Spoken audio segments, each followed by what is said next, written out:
What is up, YouTube? I feel like it's been a long time since I've held a camera like this, so apologies, but that's life. Today is Sunday and it's like 2 p.m. and I've barely done anything. I've pretty much woken up and eaten because I'm pretending like I work a normal job and this is my Sunday to chill, you know.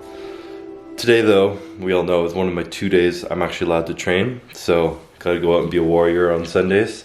Wish I could stay in bed, but it is what it is. I've been down in Chicago for like 2.5 weeks, 3 weeks I guess, down with Courtney, and she lives a bit outside of Chicago, actually kind of in a suburbia, and I've been kind of using that to like isolate myself out there and get back to eating and training like I should be. I kind of find it hard when I fall out of that groove, like I had, like kind of recovering and trying to get healthy, when I follow the groove of training hard.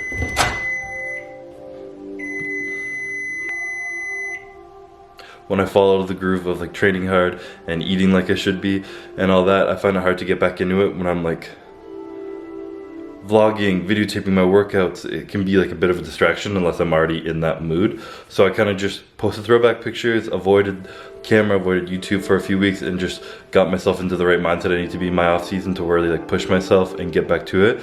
And I've been training way better, I've been eating way more, appetite's slowing down now, obviously, it's just what's gonna happen when you put in more calories. So I'm gonna put out a few videos on like tips on bulking and like off-season dieting and all that crap, how to eat more, what to eat, etc, etc. But up until now I've just been, like I said, trying to get back in that mindset. I'm there now. Training's been at like an all-time high in like the last 8 months, so really happy about that. Body weight's coming back up slowly, get my weight back on. Time to put on some new muscle, more muscle from last year, make some gains, and yeah, that's about it, I think. So today, I think I'm gonna go train legs a bit later. I don't know, I'm going alone, so I'll try and find someone to like film my squats at least, because I'm gonna try and squat today. I've been doing that a few times, and yeah, that's about it. I'm gonna eat right now. I haven't done shit today, like I said, but I've been making food in this Instapot.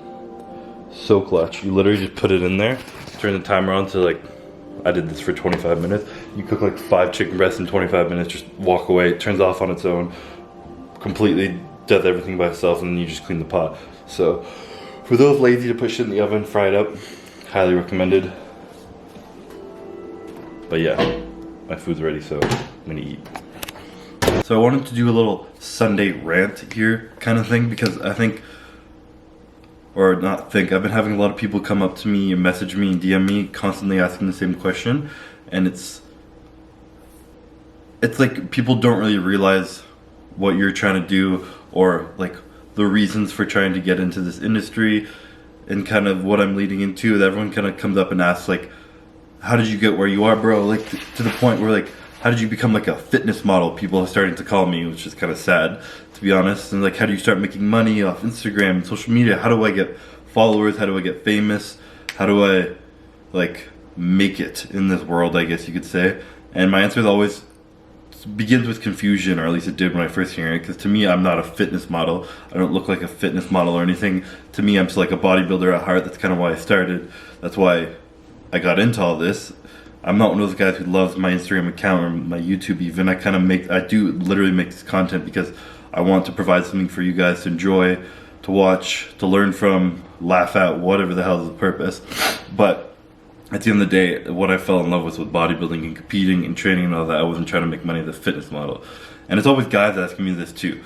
And I'm sorry guys, but unless you're like a nice tan, blonde, brunette, beautiful girl with a big old booty, nobody's paying you to look good. I guess you could say you're not going to get no free trips to Bali, get 10 grand to sit on the beach for a week unless you're a beautiful woman.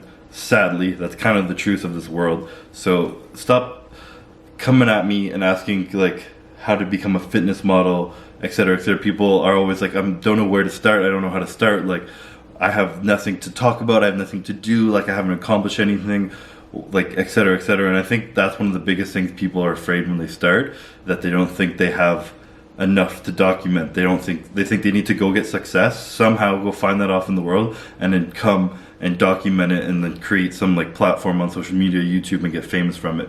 But the truth is, I think what people most want to see nowadays, at least in my opinion, this is what I like seeing in people, is like the journey to get there, and working to find that success and the grind that you put in.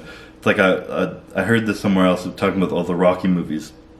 The best part of all the Rocky movies are when he's broke, living in the ghetto, training, trying to become something, and then, let's be honest, these are some of my favorite movies ever, but they don't get nearly as good when he's living in the mansion with his little robot and all his nice cars and all that, and then he loses all his money, gets broke, back on the streets, and the movie becomes way more interesting. People want to see the struggle, they want to see kind of you climb that ladder of success and get better and better.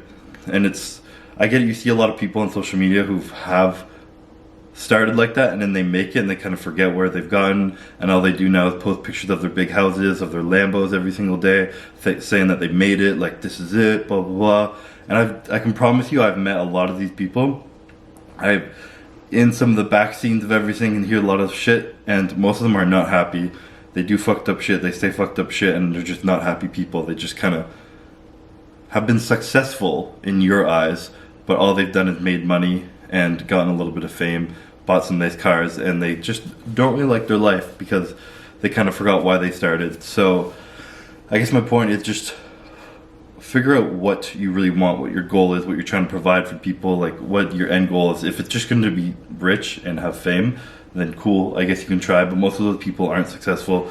Really try and like find a passion of something that you love and share and documenting, and always try and like just think of giving to the community that you're trying to have follow you. Just give back to them, ask what they want. I know the opposite, the worst, practice what I preach kind of thing. I think it's way more important to produce content, just push out content, than to stress about making it perfect. People want to see more and more and more like shit out on the internet. I think one of the most important things I've also heard was to document, not create. You don't need to stress about creating the next cool thing, the next video that's going to go viral. Just document your life, and if it happens, it'll happen. Most viral videos, people going viral all over the internet, it just kind of happens because they've been blasting out content for a while, and then that one video they put out just goes skyrockets like crazy. So you kind of got to take every opportunity you can and share as much as you can. Same goes with putting yourself into situations like collabing with other people and stuff like that. I'm the worst at that shit, but like I said, I don't really care about my social media that much. But in one way for me, that's like talk about freak accidents that can go viral and make you famous. Last 2 years ago or whatever on YouTube, when I was training with Callum Von Moger, I think I've never done a collab in my life. I was literally just on vacation chilling in LA. Callum was there and was like, yo, let's train a video, and I was like, fuck it, like sure, why not? And then he's a crazy motherfucker, you all know, suggests trying to curl 405, tears his bicep, I'm standing right beside him, boom, 2 days later I got like 20,000 subscribers on YouTube. So most of you guys watching this are probably fans from Callum coming over here. That's like a prime example of just putting yourself out there and just putting yourself out there, and opportunities will eventually come. The more and more you put out there, the more content, the more people you collab with, the more videos you make, the more experiences you try, every little thing you try, you'll find what people like to see, get more views, less views, and eventually something will go viral, or they'll all just add up into enough to kind of get you out there. But yeah, it's kind of a scramble of a rant. I'm just trying to say, stop thinking about fame and like thinking that's all that we do. Even though a lot of people have turned into that when they're at the top, it's not going to make you happy to chase a matter of success and a number of followers and a certain income or whatever from doing nothing. Just find something, a goal, a passion of yours, and if you want to create a business around that, you want to create money, you want to monetize that, this is the day and age where social media rules everything. The internet is social media. Like, those are synonyms now in this day, and internet is marketing, the number one marketing tool, the only one you really need. So if you're trying to create a business off yourself, your own personal brand, then internet, market, social media, content, just push content out, document your process, share with everybody you're doing, share with everyone your feelings, your struggles, everything.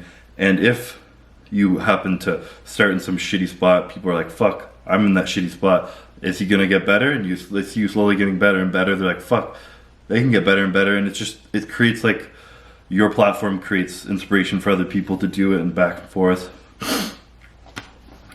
And yeah, just share the damn process. I hope any of that made sense, because I think we all know I'm a bit of a rambler, talker, bad at putting my thoughts into a structured thing. That's just my vent. because I have too many people coming up to me asking how to get famous, how I got to where I am, how to make money off social media, etc., etc. And I'm like, yo, I just am a kid who loves bodybuilding, and guess I can really say I got really lucky along the way that my social media blew up. I just kind of shared everything completely real with you guys. I didn't try and fake anything. I didn't try and stun. I started to be a little bit successful. You don't see me, I still live in this tiny ass apartment I've always been in. You don't see me moving in some big ass house, fancy cars. I'm just like sharing my dream, the process, the goals I'm chasing, my feelings along the way, and it's gonna happen or it's not. Leg day complete. So I don't know if I mentioned this earlier in the video because I have a bad memory, but I've been getting back to squatting a little bit more. I've done it like 4 times or something. I can't really remember exactly how many times, but up until then my knee was kind of fucked. I was pulling back from training, etc., and wasn't really squatting, or at least wasn't pushing myself at all when squatting, and my legs were shrinking. They weren't even, not that they were growing, but they were actually shrinking. I mean, everything was for a while, but my legs specifically lost a lot of size, and I've noticed already in the last like 2 months, I guess, getting back to doing some squats every other week. I've been trying to do them. My legs have immediately like responded and trying to grow back. And I've always said it, and I kind of forgot it in my own ways, but I'm such a believer that you need some kind of squat movement for your legs to grow. And obviously, in my opinion at least, the squat itself is the best possible exercise at all you can do for big legs. When people ask me how do you get big legs, squat. It's all I used to do when I was younger. When I had like way bigger legs than I had now, all I was doing was going in and squatting, heavy squatting like crazy.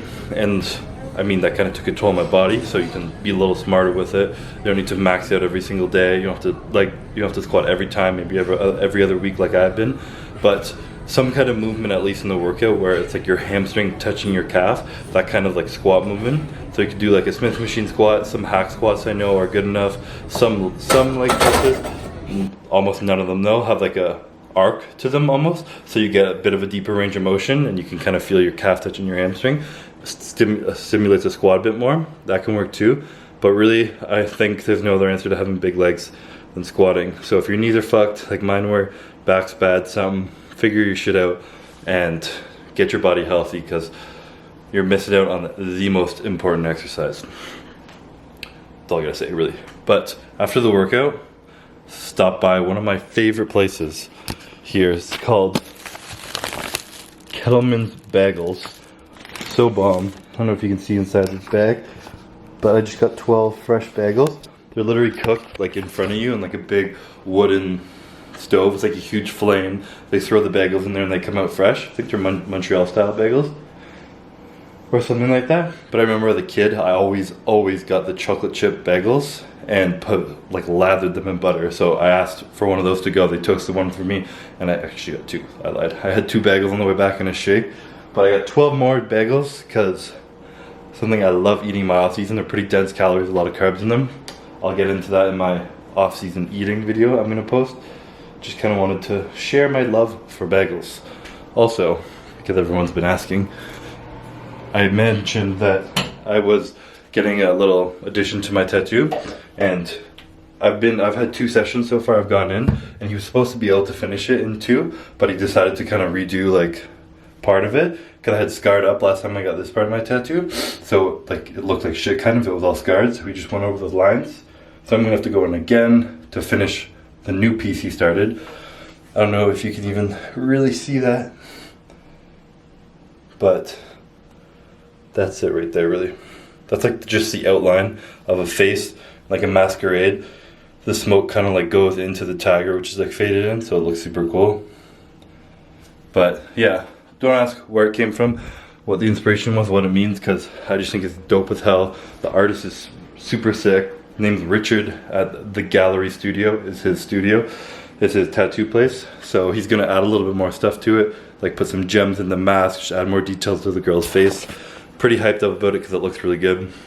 If ever I decide to do more tattoos when I retire from bodybuilding, I'll probably go back to him.